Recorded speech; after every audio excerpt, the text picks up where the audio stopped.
Hello friends, this is Sadhana. Welcome to tower classes. आज हम discussion करेंगे जेरो ब्रूनर का संज्ञानात्मक सिद्धांत, जिसमें जेरो ब्रूनर ने अपने संज्ञानात्मक सिद्धांत में थिंकिंग, एक्सपीरियंस एंड ट्रेनिंग को इम्पोर्टेंट माना। उनका मानना था कि हमारे मस्तिष्क का विकास, हमारे संज्ञान का विकास चिंतन से यानी थिंकिंग, एक्सपीरियंस करके, अनुभव से, और ट्रेनिंग यानी प्रशिक्षण के जरिए हमारे संज्ञान का विकास बेहतर तरीके से होता है और हमारे संज्ञान इसी प्रकार से विकसित करता है। तो संज्ञानात्मक विकास में उन्होंने रिप्रेजेंटेशन दी थी, 3 रिप्रेजेंटेशन दी थी: active, iconic, symbolic and abstract. उन रिप्रेजेंटेटिव को हम स्टेप बाय स्टेप जानेंगे कौन कौन सी रिप्रेजेंटेटिव थी। और स्टार्टिंग करेंगे आज के थॉट ऑफ द डे से। आज का थॉट ऑफ द डे है: sometimes life doesn't give you what you want, not because you don't deserve it but because you deserve so much more. कभी कभी लाइफ हमें उतना नहीं देती जितना हम उसे चाहते हैं, इसीलिए नहीं क्योंकि तुम उसके लिए डिज़र्व नहीं करते, बल्कि इसलिए क्योंकि तुम उससे अधिक के लिए डिज़र्व करते हो।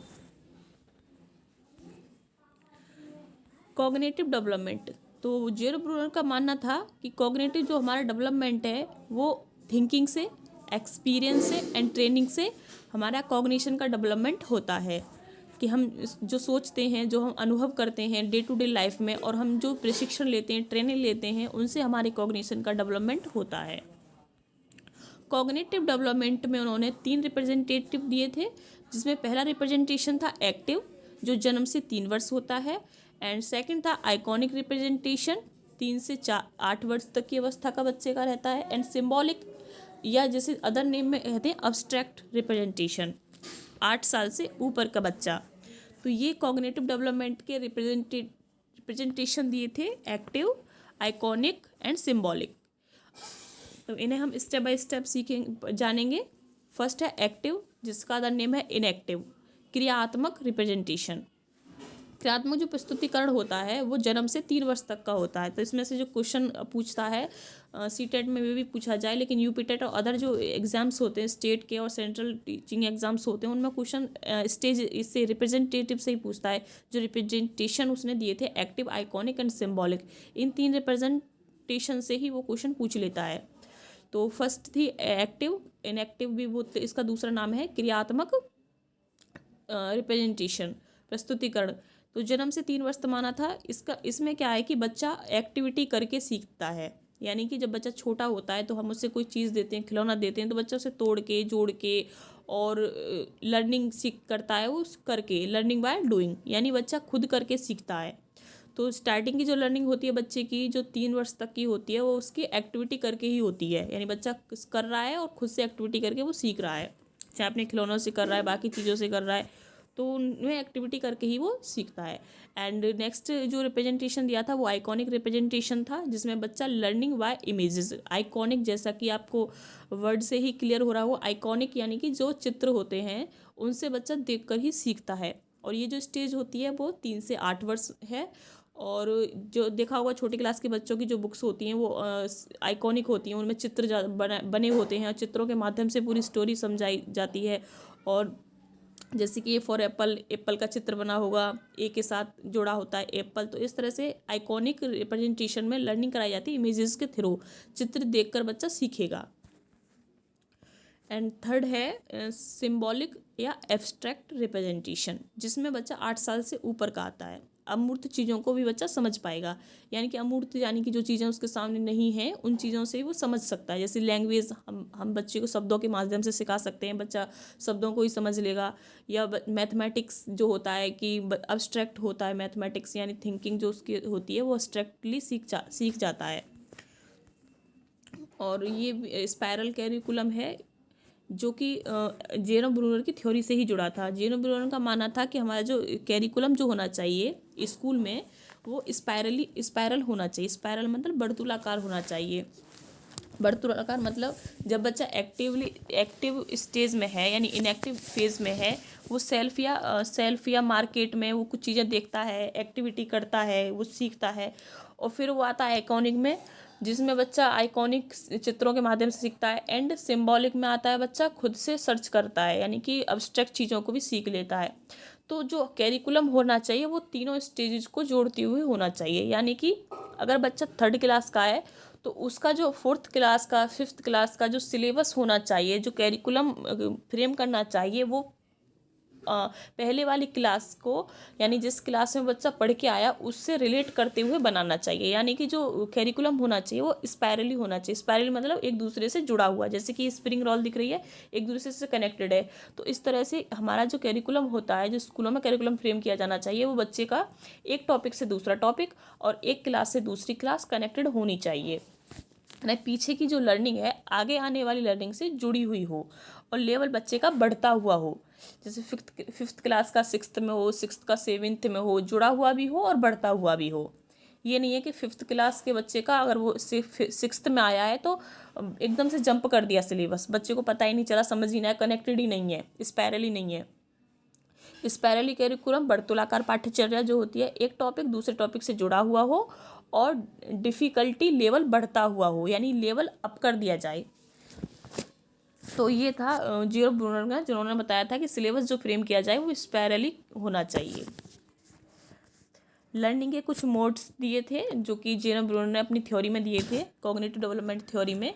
तो फर्स्ट जो इसे स्टेजेस नहीं कहेंगे, रिप्रेजेंटेशन ही कहा है अपनी थ्योरी में उन्होंने। तो फर्स्ट जो रिप्रेजेंटेशन था वो इनएक्टिव था, यानी कि लर्निंग का पहला मोड क्या होता है, इनएक्टिव होता है। बच्चा प्ले विद बुक्स, अपनी बुक्स से खेल रहा है बच्चा, यानी अगर कोई खिलौना है तो बच्चा उसे तोड़ के जोड़ के देखेगा, यानी कि बच्चा खुद एक्टिविटी करके सीखेगा अपनी बुक्स के साथ में। इसीलिए जो बुक्स होती हैं वो उनमें बड़े बड़े चित्र फिगर्स बनाए जाते हैं जिससे बच्चा अपनी किताब के साथ खेले, उसके साथ एक्टिवली क्रिया करके सीखे। लर्न थ्रू मूवमेंट और एक्शन, बच्चा जो सीखता है मूवमेंट और एक्शन के थ्रू ही सीखता है। एंड नेक्स्ट है आइकॉनिक, लर्न थ्रू इमेजेस और आइकॉनिक्स। जो बच्चा सीखता है आइकॉनिक वर्ड से ही क्लियर होगा, इमेजेस के थ्रू बच्चा सीखता है। इमेज यानी अगर बुक्स में इमेज बनी है तो बच्चा उसको पढ़ के पूरी स्टोरी क्रिएट कर लेगा। तो बच्चा कैसे सीख रहा है, अपनी बुक्स से ही सीख रहा है कि जो लुक एट आ पिक्चर जो होते हैं, चित्र जो होते हैं, उन्हें देखकर ही बच्चा सीखता है। एंड नेक्स्ट सिम्बॉलिक, जो कि 8 साल से ऊपर के बच्चे की स्टेज होती है, जिसे अब्स्ट्रैक्ट भी कहते हैं, अमूर्त। Learn through abstract symbols, abstract symbols जो कि उसके सामने नहीं भी हैं, अगर हमने शब्दों के माध्यम से समझाने की कोशिश कर रहे हैं और बच्चे को हम मैथमेटिक्स सिखा रहे हैं, तो ये सब क्या है, एब्स्ट्रैक्टली आते हैं चीज़ें। रीड फॉर रिसर्च, रिसर्च के लिए, यानी कि एब्स्ट्रैक्ट सोच पाना, जो चीज़ें नहीं भी हैं उनको लॉजिक लगा के उनके बारे में सोच लेना। कॉग्निटिव डेवलपमेंट जो होता है बच्चे का अर्ली चाइल्डहुड में इनएक्टिवली होता है, यानी बच्चा लर्निंग बाय डूइंग करता है, बच्चा करके सीखता है। एंड मिडिल चाइल्डहुड जो होता है आइकॉनिक में आता है, 3 से 8 वर्ष की जो एज होती है। एंड एडोलसेंस जो होता है सिम्बॉलिक होता है, 8 साल से ऊपर का बच्चा।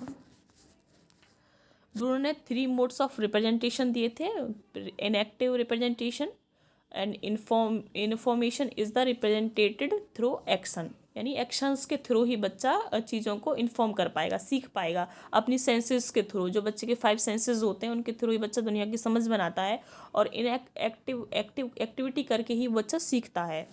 आई कान टेल यू, मैं तुम्हें बता नहीं सकता, but I can show you, मैं तुम्हें दिखा सकता हूँ, यानी बच्चा बता नहीं सकता लेकिन वो चीज़ों को देख कर सीख सकता है, इन लर्निंग बाय डूइंग वाला।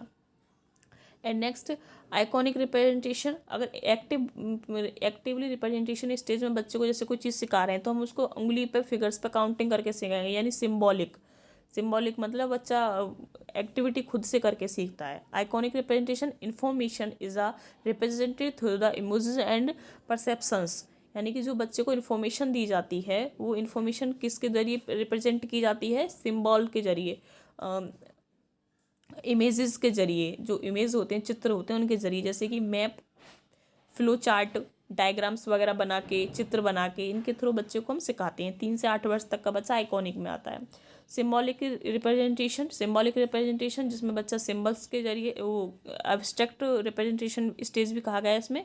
Information is the represented in the more abstract form, यानी कि एब्स्ट्रैक्ट फॉर्म में जो चीज़ें नहीं हैं, अमूर्त चीज़ें जो बच्चे के सामने नहीं भी हैं, उनके बारे में बच्चा समझ पा रहा है उन्हें।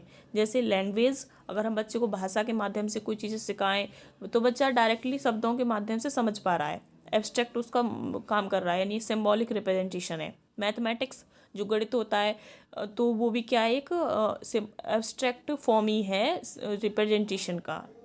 सिम्बल्स जो होते हैं बच्चा उनको समझ पाए। तो इसमें हमने जाना कि जेरो ब्रूनो ने अपनी थ्योरी में किस प्रकार से बच्चे के कॉग्निटिव डेवलपमेंट को अपने रिप्रेजेंटेशन के जरिए बताया कि लर्निंग के कितने मोड्स होते हैं, बच्चा किस तरह से सीखता है। बच्चा फर्स्ट स्टेज जो होती है एक्टिव होती है, एक्टिव या इनएक्टिव भी बोलते हैं जिसे, और जो जिसमें बच्चा अपने सेंसेस के थ्रू सीखता है, यानी दुनिया की समझ बनाता है। जन्म से 3 वर्ष मानी है बच्चा एक्टिविटी करके सीखेगा। एंड नेक्स्ट आइकॉनिक रिप्रेजेंटेशन होता है जिसमें बच्चा लर्निंग बाय इमेजेस के थ्रू बच्चा सीखता है, 3 से 8 वर्ष तक की अवस्था मानी, जिसमें चित्र देखकर बच्चा सीखता है। एंड सिम्बॉलिक और या एब्स्ट्रैक्ट दोनों इसी के नाम है। थर्ड रिप्रेजेंटेशन है, तो वो 8 वर्ष से ऊपर का बच्चा आता है जो एब्स्ट्रैक्ट चीज़ों को भी सीख पाता है, जैसे लैंग्वेज है, मैथमेटिक्स है, सिम्बॉलिक है, ये एब्स्ट्रैक्ट चीज़ों को समझ पाता है बच्चा। तो हमें क्या है, बच्चे की एज के अकॉर्डिंग ही कैरिकुलम फ्रेम करना चाहिए कि बच्चा किस स्टेज का है, उसी के अकॉर्डिंग स्कूल्स में भी सिलेबस फ्रेम किया जाता है एंड उसका कैरिकुलम भी फ्रेम किया जाता है कि बच्चा किस स्टेज में है और किस स्टेज के बच्चे को किस तरह का सिलेबस उसके लिए प्रेजेंट करना चाहिए, बच्चे को किस स्टेज में क्या सिखाना चाहिए और किस प्रकार से सिखाना चाहिए। तो ये था आज का सेशन जिसमें हमने जाना जेरो ब्रूनर की थ्योरी, जिसमें जेरो ब्रूनर ने पूरा डिस्कशन किया हमने जेरो ब्रूनर की थ्योरी के बारे में। तो अगर आपको सेशन पसंद आया हो तो आप चैनल को सब्सक्राइब कर लीजिए and thanks for watching my video.